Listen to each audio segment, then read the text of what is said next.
हम सरदार सुरजीत सिंह की रिहाई का स्वागत करते हैं और ये उम्मीद करते हैं कि सरबजीत सिंह की रिहाई को लेकर पाकिस्तान की सरकार एक रचनात्मक रुख अख्तियार करेगी और जल्द से जल्द उनकी रिहाई के ऊपर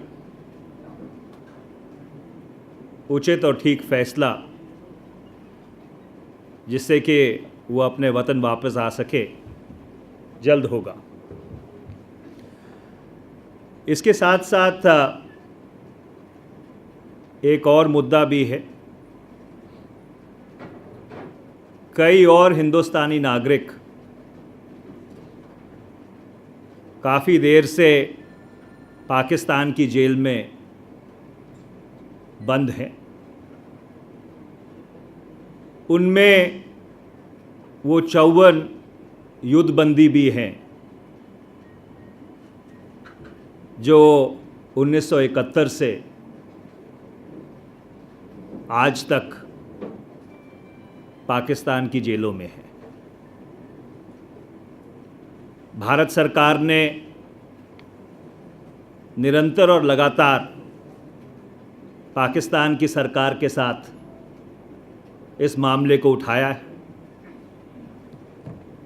2010 और 2011 2 वर्षों में 8 बार विदेश सचिव के स्तर के ऊपर, जब गृह सचिव गए थे तब विदेश मंत्री के स्तर के ऊपर, गृह मंत्री के स्तर पर यह मामला पाकिस्तान की सरकार के साथ उठाया गया है। इसकी संवेदनशीलता, गंभीरता और नज़ाकत को सामने रखते हुए हम ये उम्मीद करते हैं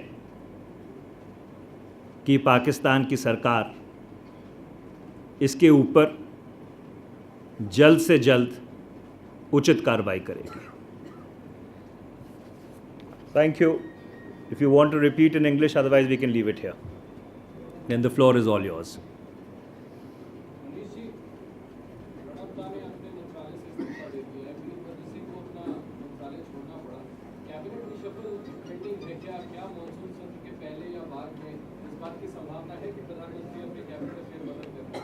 इसमें सप्लीमेंट भी है। DMK also insisting for their own share because there are 2 cabinet vacancies lying there. Are they going to be inducted in the future whenever the shuffling is going to be? आप सब लोग बहुत वरिष्ठ पत्रकार हैं, मेरे से ज़्यादा अनुभवी हैं, बहुत उम्दा राजनीतिक ज्ञान के मालिक हैं और आप सबको मालूम है कि ये फैसले प्रधानमंत्री के अधिकार क्षेत्र के हैं। प्रधानमंत्री और माननीय कांग्रेस अध्यक्षा आपस में वार्ता करके इन चीज़ों को तय करते हैं। तो जब इसके ऊपर कोई कार्रवाई होगी, आपको ज़रूर उसके बारे में सूचना हो जाएगी। हाँ।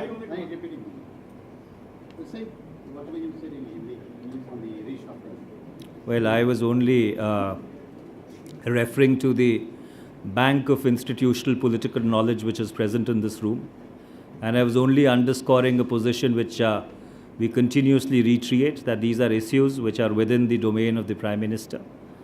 The Prime Minister and the Honourable Congress President, after consulting each other, arrive at appropriate decisions, and whenever any such decision is arrived at, I am sure you would be appropriately and adequately informed. Let me. Like you are a seasoned politician, according to also the likely to take place. Well, the distinction between you and I is that while you have the liberty and license to shoot the breeze at times, I don't have either that liberty or that license. जी। सरदार सुरजीत सिंह ने बोला है कि वो जासूस थे, भारत के जासूसी करते थे, लेकिन पकड़े जाने पर सरकार का रवैया बड़ा नकारात्मक रहा और उन्हें इस बात का बहुत अफसोस है। अगर मेरी सूचना ठीक है तो इस सवाल का जवाब आज से अब से कुछ मिनट पहले गृह सचिव दे चुके हैं, तो इसके ऊपर और कोई टिप्पणी करना आवश्यक या ज़रूरी नहीं है। Manish, chief economic adviser Kaushik Basu ने बोला है कि 4-5 महीने और लगेंगे अर्थव्यवस्था को सुधारने में, और इसके लिए आर्थिक सुधारों को पुश करने के लिए गठबंधन के सहयोग की जरूरत है, जो अभी नहीं है, पॉलिटिकल विल नहीं है। आपकी क्या प्रतिक्रिया है? क्या ये एक बार फिर से देश की जनता के लिए निराशाजनक है?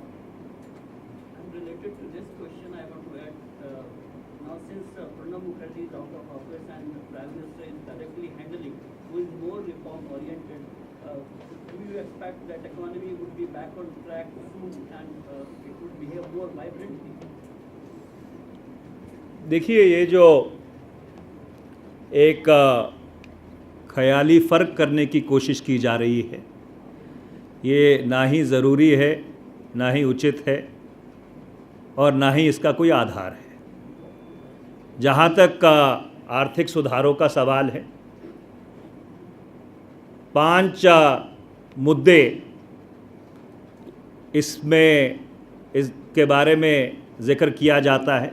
Direct taxes code, GST, pension, insurance और बैंकिंग के सुधार। कई मामले सरकार के विचाराधीन हैं, जैसे डायरेक्ट टैक्सेस कोड की रिपोर्ट स्थायी समिति से सरकार को वापस आ गई है। जीएसटी के ऊपर एक आम राय बनाने के लिए पिछले 3 साल से मशक्क़त हो रही है।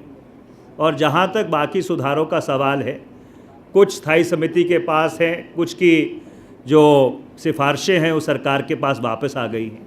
तो ये एक प्रक्रिया है, ये एक प्रणाली में जो कार्य है वो चल रहा है और हम ज़रूर ये उम्मीद करते हैं कि सरकार इस पे जल्द से जल्द कोई ना कोई अमली जामा ज़रूर पहनाएगी। या Anandita?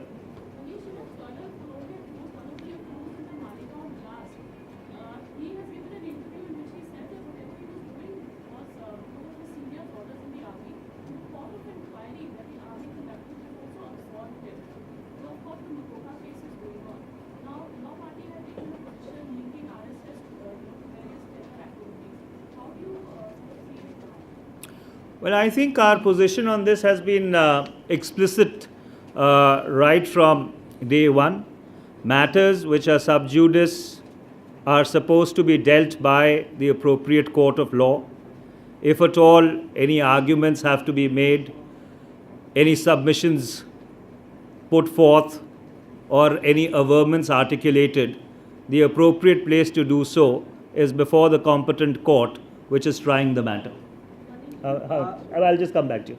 The recent observations of the Prime Minister on the economy in his meeting with the officials and all that, does betray a difference between him and Mr. Pranab Mukherjee. Are you denying that there are no differences?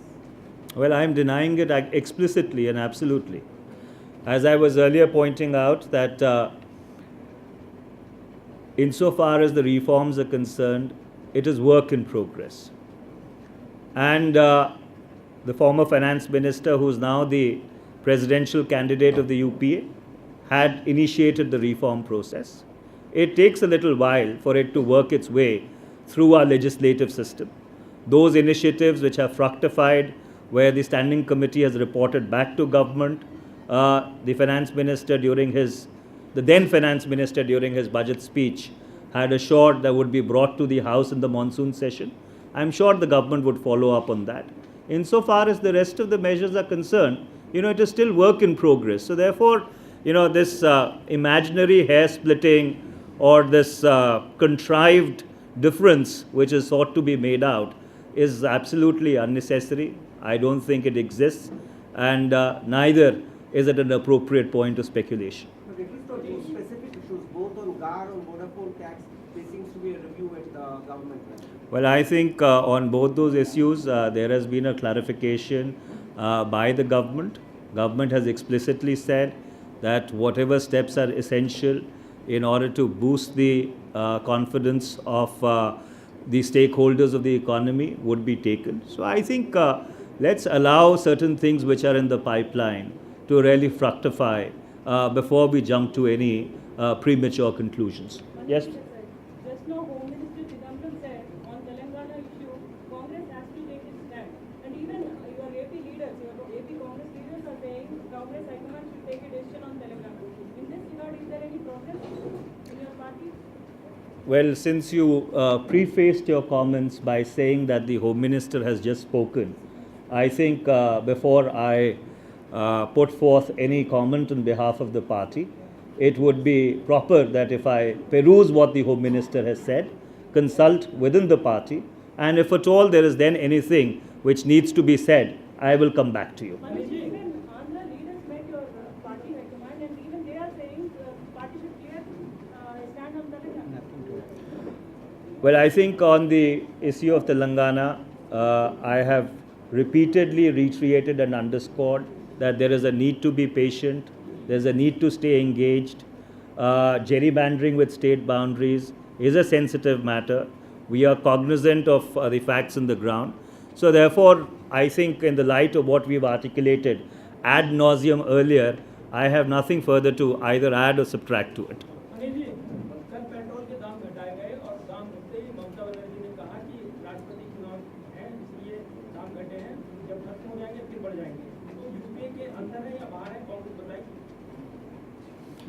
देखिए, जहाँ तक petrol के दाम का सवाल है, जो प्रशासनिक ढांचा है, जो एडमिनिस्ट्रेटिव प्राइस मैकेनिज़्म है, उसको डिसमेंटल कर दिया गया था, उसको ख़त्म कर दिया गया था। और अंतर्राष्ट्रीय बाज़ार में जब कीमतें बढ़ती हैं तो दुर्भाग्यपूर्ण बात है, उसका बोझ आम नागरिक पर पड़ता है। पर हाँ, जब अंतर्राष्ट्रीय बाज़ार में कीमतें कम होती हैं तो जो तेल बेचने वाली कंपनियां हैं वो ज़रूर ये चेष्टा करती हैं कि वो जो घटी हुई कीमतें हैं उसका फ़ायदा आम नागरिक तक पहुंचना चाहिए। तो प्रशासनिक ढांचे को रद्द करने के बाद मुझे नहीं लगता कि इसे कोई सियासत से जोड़कर या राजनीति से जोड़कर देखना आवश्यक है। हाँ नूरा, you were saying something? Okay, हाँ हाँ, आई जस्ट कम। हाँ, पिछले दिनों पीएस संघना जो बीजेपी के एनडीए के उम्मीदवार हैं प्रेसिडेंट पद के लिए, उन्होंने कहा था कि वो डिबेट करना चाहते हैं प्रणब मुखर्जी से। आज फिर उन्होंने दोहराया कि मैंने कॉल किया था प्रणब मुखर्जी को कि वो डिबेट पे आए मेरे सामने, वो बच क्यों रहेंगे? पिछले शुक्रवार हम इसका जवाब दे चुके हैं। आज फिर वही जवाब है।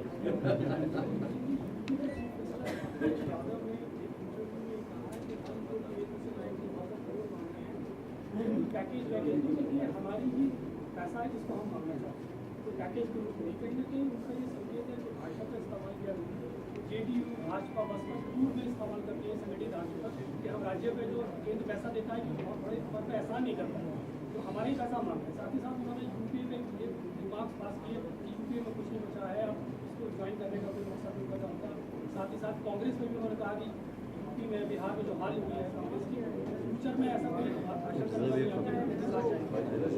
क्या 1 सेकेंड। क्या आप मानते हैं जिस तरह से आपके प्रवक्ता राशिद अल्वी का जो बयान था उस पर कांग्रेस ने तीखी प्रतिक्रिया देते हुए बयान वापस लेने की कोशिश किया था, क्या लगता है संतुलित व्यवहार उधर से भी होना चाहिए?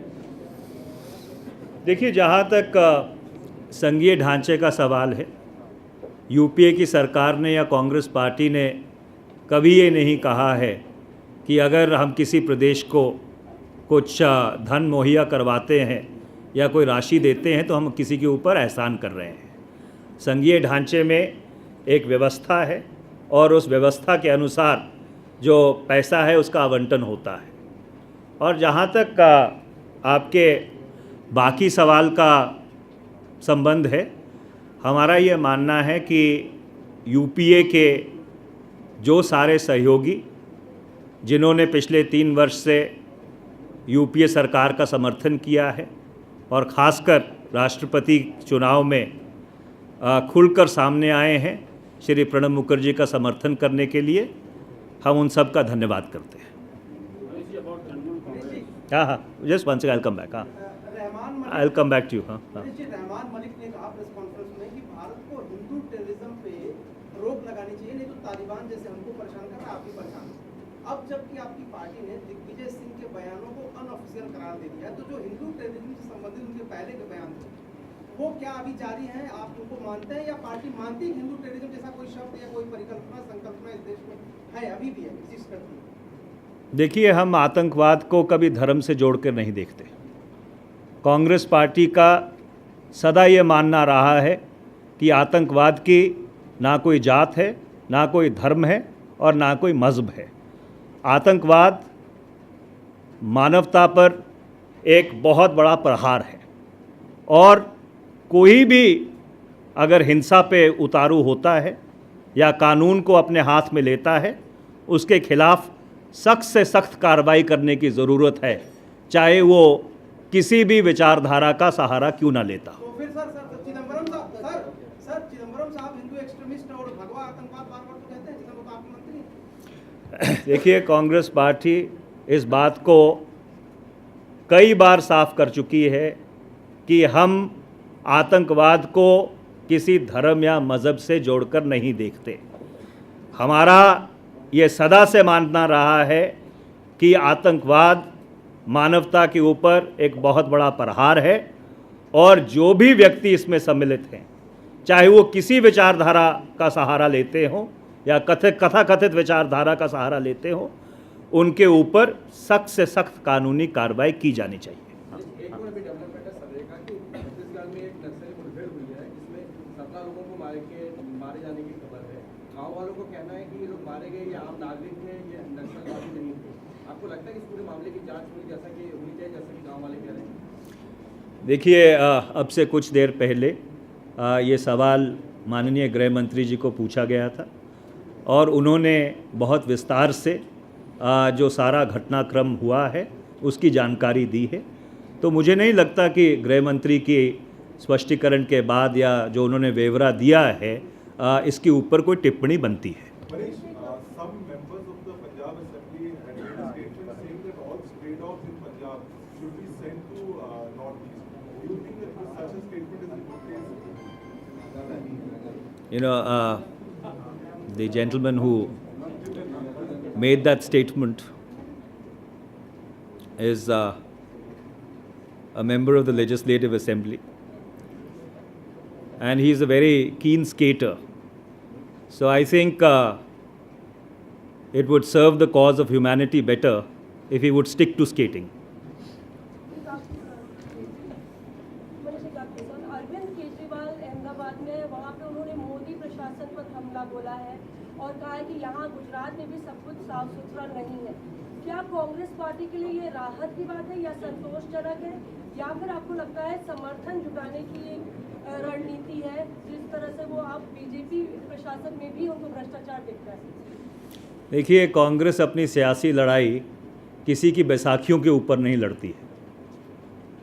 हमको गुजरात के बारे में या गुजरात के मुख्यमंत्री के बारे में या गुजरात प्रशासन के बारे में जो कहना है, हम इस मंच से कहते हैं और गुजरात प्रदेश कांग्रेस कमेटी गांधीनगर और अहमदाबाद में कहती है। तो हमको किसी की बैसाखियों की या किसी के सहारे की ज़रूरत नहीं है अपनी राजनीतिक लड़ाई लड़ने के लिए।